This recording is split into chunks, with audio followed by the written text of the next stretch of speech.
Okay guys, no, ito may nire-repair tayo guys na automatic washing machine. Yung brand nito Panasonic guys. Yung problema niya nito is yung 11 error. Yan, no, nilinis na rin pala natin to guys. Repair and cleaning pala yung pinagawa sa atin dito. Yan, nilinis muna namin bago palitan ng water level sensor guys. Kasi yung 11 guys, kung hindi barado, water level sensor. Ito, tinesting namin kanina, hindi naman siya barado. Ayan. Pag mga ganitong model guys, dito yung water level sensor niyan sa ilalim.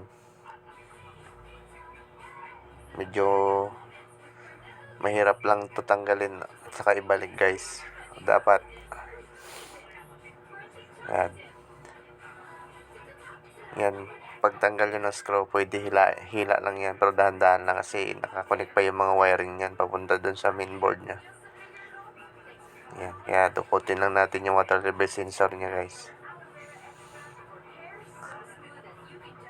Ito yun guys, ang papalitan natin, water level sensor niya.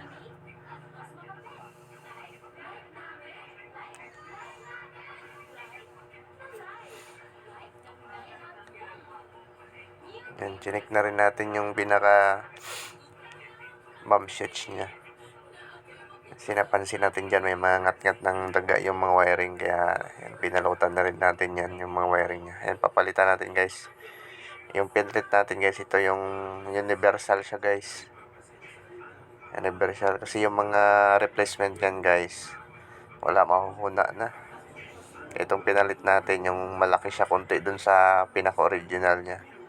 Pero matitibay yan guys. Yan, mga matitibay na mga water level sensor. Yan, nalagay na natin siya.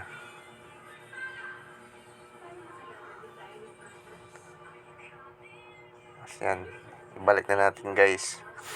I-angkop nyo lang dyan sa mga kanya. Tapos dito sa likuran niya, may kita nyo rin yung mga clip niya. Dapat nakaayos lang din para hindi nakatikwas-tikwas. Yan, nalinis natin yan guys. Kaya linis na siya. Kanina sobrang dumi yan.